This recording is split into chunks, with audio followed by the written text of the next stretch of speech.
Checkpoint Theatre presents Vulnerable, written and performed by Cheyenne Alexandria Phillips, dramaturged and directed by Jose Sulaiman, with music and sound design by Shah Tahir. 3. Considerations. Sports Day. When I was in primary school, I wasn't really allowed to do PE. I definitely was not allowed to run for Sports Day. I could not exert myself. I was probably the only one in school that had that word consistently part of her vocabulary. I heard it every 6 months in a doctor's office at KK Hospital.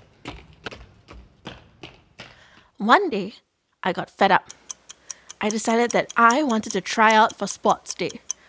I was going to run in one of the races. I was going to be fast. I was going to place. So I trained every day during recess. I'd eat first and I'd go to the courtyard and run back and forth, resting between laps, getting my friends to time me, to race me, trying to get a second faster than the last lap, a second faster than the day before. When the day came for all of us to try out and see if we would qualify, everyone in class wanted to race against me. Never before had I been picked first for a sports event. Never. And when that whistle blew, I ran. I swear I ran as fast as my legs could take it, as hard as my heart could pump. I swear it felt like it might have exploded. I had the slowest timing that day.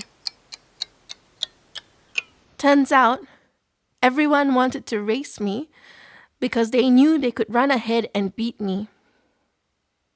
They knew it would make them look good. I didn't get to run in Sports Day that year, or any year. I wasn't allowed to. The fact that I was slow made it easier for teachers to explain that I would not be able to compete. The truth was that it was not a risk they wanted to take. No one wants to report to a parent that their daughter decided, against all medical advice, to put herself in a race she would not only lose, but could succumb to. So I sat on the sidelines.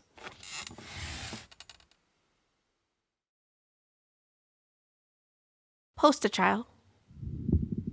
I feel like I haven't explained it yet.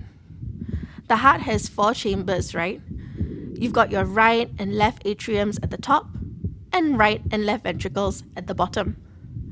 They all have to work normally to push blood from the right side of your heart to your lungs, to the left side of your heart, to your body, and back again to the right side of your heart. Basically, for me, the right side of my heart, both chambers don't function normally. I don't even know if they do anything or if they just sit there and hang around. I get breathless and tired more easily while my heart is trying to push all the blood to the lungs to receive the oxygen that it needs. Heck, I got breathless while just explaining that. People might be wondering, why am I telling the world about this? Why share such sensitive information? It's a bit embarrassing, but I've kind of been the poster child for KKH before. Somewhere is an old video of me running around that playground. It was filmed on VHS. That's how long ago this was. Apparently, it played at some parents' orientation, trying to convince people that KKH can help care for their child. There was also a small write-up about me years ago in KKH's magazine, which is called Special Delivery. There's a picture of me wearing my giant headband, smiling with my buck teeth, on my bike, trying to look like I am going fast, but actually not because they had to be able to take the photograph. So it's not like it is not out there. But also because I am very able-bodied, it is easy not to notice that I am vulnerable. You have to look really closely if you want to see it, and you are going to have to look at inappropriate places. A long scar trails from my collarbone, down my chest, into my cleavage, ending on top of my diaphragm. It was very useful when I was in choir, and I had to hold my diaphragm to correct my breathing. None of this 3 fingers above the belly button nonsense. My mom once told me it would stretch out. It didn't. You can still see it. I still get questions about it. Thank God no one thought it was really badly drawn on contouring or something. That might have been even more embarrassing.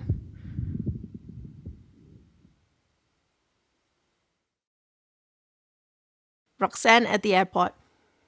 17 March 2020. Magandang umaga po sa inyong lahat. Buong puso po namin kayong tinatanggap dito sa PR509. I am watching my friend Roxanne's Instagram religiously. Roxanne is a Singaporean who works in the Philippines as a teacher at an international school. With the Philippines closing its borders, she has plotted her escape route to Canada, where she has every intention of spending the year that went to shit with a boy she met while traveling. Okay. IG Stories has her whole commentary. She waits in the check-in line for 3 hours and films the entire process. Every corner of the airport is filled with people trying to fly home, wherever home may be. Some carry the essentials. Some look like they packed up their whole lives, as if they know they're not likely to return to the Philippines so soon. While she is waiting, she replies to my messages. I try and wait in line with her virtually. She shows me a picture of boy in Canada. I mean, he's cute. I get why she's not coming home. She is texting boy in Canada the whole time too. Canada is about to shut its borders as well. Her flight in will probably be one of the last few to arrive in the country. Boy in Canada realizes the gravity of the situation. His texts become more hesitant. She tells him if he does not want her there, he should tell her before she gets to the end of the 3-hour line, checks in, and is basically on her way. Just as she passes through security, boy in Canada decides that, actually, he doesn't want her to come. He did not realize how serious the situation would be. He obviously did not hear her when she explained it, how she would have to quarantine, how she might be there indefinitely. They fight. They break up. Roxanne gets on a plane to Taiwan, seething. She vents on Instagram. She's not taking the connecting flight from Taiwan to Canada anymore. She'll find a way home to Singapore instead. I text her, he's cute, but I don't like him anymore. Like that is some consolation. She gives me a heart reaction.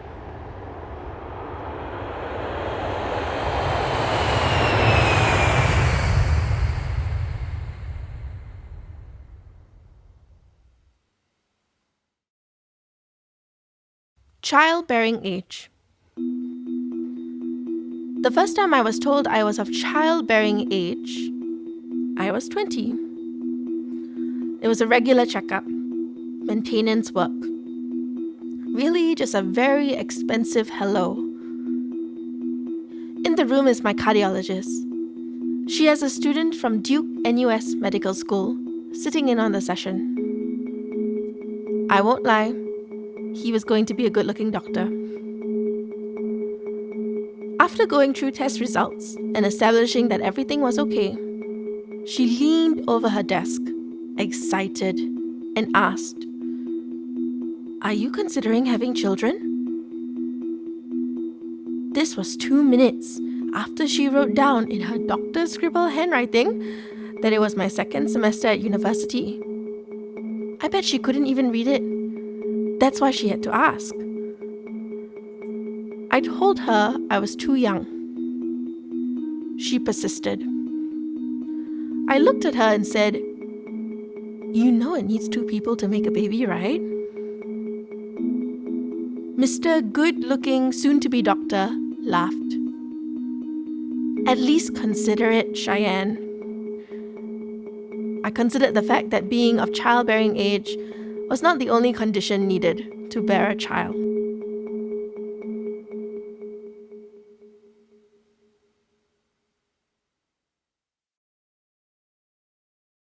Uncle Daryl. 29 March 2020.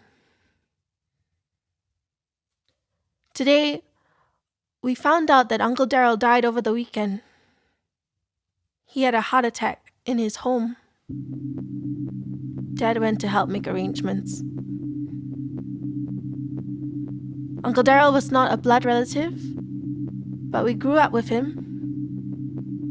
When I was younger, the extended family would visit my grandfather, and Uncle Daryl would come too, especially on special occasions.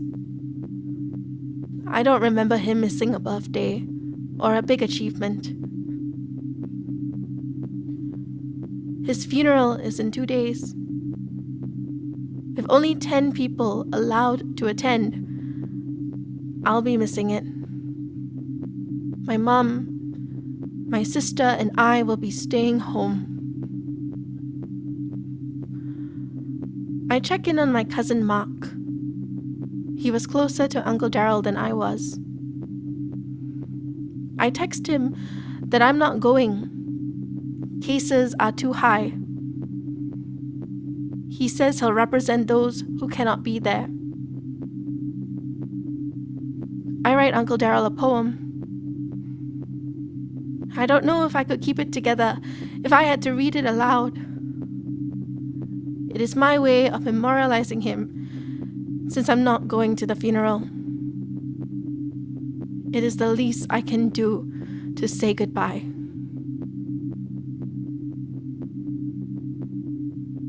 When you know the name of a COVID-19 patient. When you know the name of a COVID-19 patient, you think about the last time you saw him. Years ago, in Ala Mata hallways when you were both yet to be alumni. You think about his latest achievement, documented through the photos on his Facebook. You think about the congrats comment you wrote. Enough to mean well, but not long enough to suggest a close friendship. When you know the name of a COVID-19 patient, you wonder why he decided to document it with a Facebook photo. One where the man in it has sunken eyes, dark, in a room of white and clean. You wonder if a Facebook comment filled with good intentions is enough to sway his immune system to work efficiently and be successful, despite not being a close friendship. Before I watched him turn into a number, he was a name, a face, a personality, a success. He wanted to send Singapore into space or something like that. I don't know all the details. I remember seeing engine and rocket and space attached to a post with another photo of him with a banner of stars. He was going to be brilliant. They would question where he came from, but he was going to be brilliant, and he was going to send our moon and stars to meet the other moons and stars.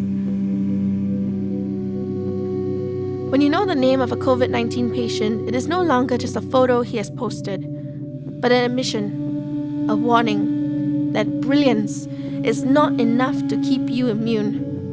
He is a star burning bright, staying lit in the dark sky where other stars burn. I hope he doesn't burn out.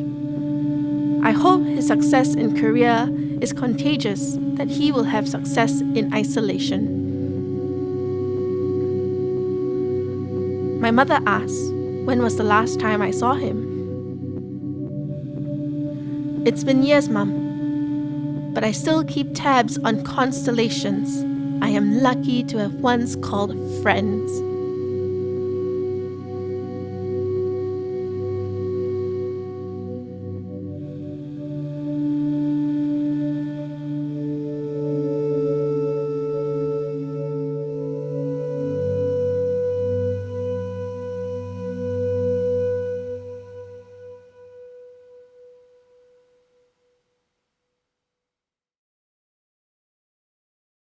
Songs for a Pandemic.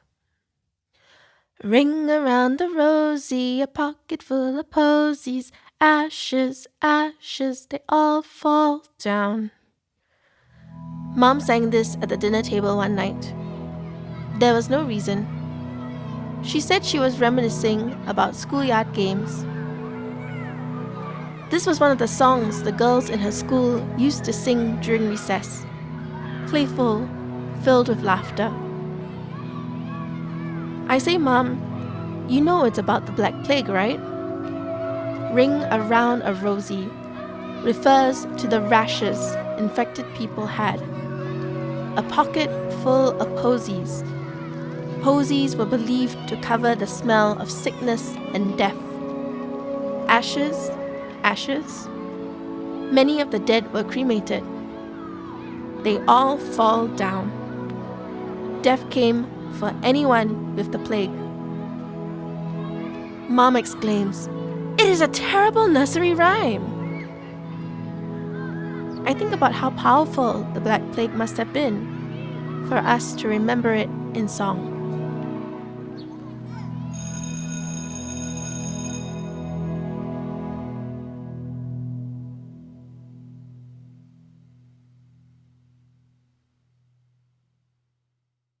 Vulnerable is developed and produced by Checkpoint Theatre. To support the creation of original Singapore work, please make a donation to Checkpoint Theatre at www.giving.sg. Checkpoint Theatre's Vulnerable, produced by Jose Sulaiman and Claire Wong, written and performed by Cheyenne Alexandria Phillips, dramaturged and directed by Jose Sulaiman, sound engineering, music and sound design by Shah Tahir, production stage manager is Sumono, assistant dramaturg Mal Yen Tay, marketing and publicity by Lam Ishon and Jane Lim, additional support by Nicole Wong. If you have the time, we would love to hear from you. Please give us your feedback by following the link in this episode's description.